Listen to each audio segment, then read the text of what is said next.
2024 में मोदी को वॉकओवर या केजरीवाल करेंगे सामना। मोदी के सामने कांग्रेस तबाह, योगी के सामने सपा फेल है। तो क्या योगी मोदी का मुकाबला नहीं है, 24 में वॉकओवर है? अब सबकी निगाहें 2024 पर टिकी होंगी। पहले मोदी अकेले थे, अब मोदी योगी एक साथ हैं। दोनों की छवि राष्ट्रहित और राष्ट्रवाद वाली है। सवाल उठता है, क्या देश में फिलहाल मोदी योगी का कोई विकल्प नहीं? क्या पंजाब और दिल्ली में चुनाव जीतकर केजरीवाल मोदी का मुकाबला कर पाएंगे? क्योंकि कांग्रेस की करारी हार, अखिलेश यादव की हार के बाद फिर सवाल खड़ा हो जाता है कि अब आगे क्या होगा।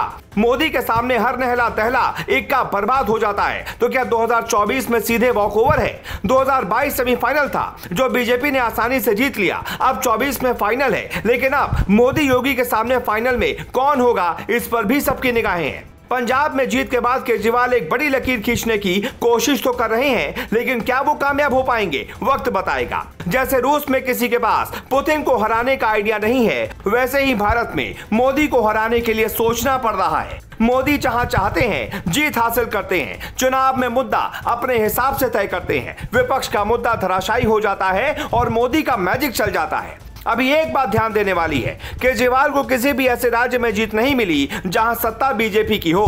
पंजाब और दिल्ली दोनों जगहों पर केजरीवाल ने कांग्रेस सरकार की जगह पर आपकी सरकार बनाई है। जब कभी बीजेपी के सामने केजरीवाल जीत हासिल करें, तब यह साफ होगा कि वो मोदी से सामना कर पाएंगे या फिर नहीं।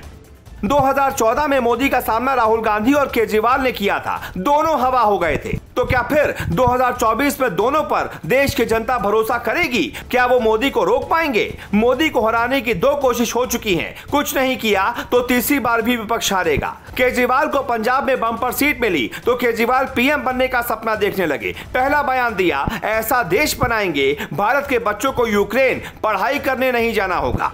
यह तस्वीर ध्यान से देखिए। मोदी को हराने के लिए पश्चिम बंगाल में सभी विपक्षी पार्टी एक साथ आई थी। नतीजा, मोदी ने बम्पर सीटों के साथ दूसरी बार सरकार बनाई थी। यह तस्वीर देखिए। यूपी में मोदी को रोकने के लिए सपा बसपा एक साथ आए थे, लेकिन मोदी के पास न सिर्फ सीटें आई बल्कि वोट तक आए। यह तस्वीर देखिए। अखिलेश यादव की टीम है, मिलकर योगी को नहीं हरा पाई। कैसे मोदी को हरा पाएंगे? कैसे दिल्ली में मोदी को रोक पाएंगे? मतलब साफ है, मोदी का रास्ता साफ है और 2024 में मोदी को फिर से आने से कोई नहीं रोक पाएगा। अखिलेश यादव 4 चुनाव हार चुके हैं, अब उनका दिल सियासत से जल्दी उब सकता है। ममता बनर्जी दिल्ली में आकर मोदी को हरा दें, ऐसा सोचना कहीं से भी सच नहीं लगता।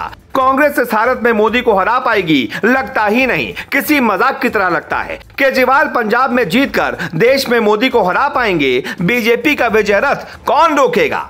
मोदी का मैजिक फिलहाल दुनिया में है। यूक्रेन जैसे देश भारत से मदद मांगते हैं तो मोदी के कारण मांग रहे हैं। रूस जैसे देश भारत की बात ध्यान से सुनते हैं तो वजह है मोदी। एशिया से लेकर यूरोप तक भारत का डंका बज रहा है। राष्ट्रवाद की लहर है, मोदी पर लोगों का भरोसा है। ऐसे में क्या केजरीवाल या कोई और 24 में मोदी का मुकाबला कर पाएगा? राष्ट्रवाद, विकास और विश्व की राजनीति के हिसाब से देश की जनता का भरोसा मोदी में बढ़ता जा रहा है। कभी ऐसा नहीं दिखा कि जनता में मोदी को लेकर नाराजगी हो। असल में मोदी की उम्र जैसे जैसे बढ़ रही है, जनता के मन में सम्मान और प्रेम भी बढ़ता जा रहा है। साफ है, 2024 में बीजेपी को वॉकओवर मिलेगा और 24 में तीसरी बार पीएम बनेंगे नरेंद्र दामोदर दास मोदी। पीछे उनके होंगे Yogi Adityanath. Bureau report, global Bharat.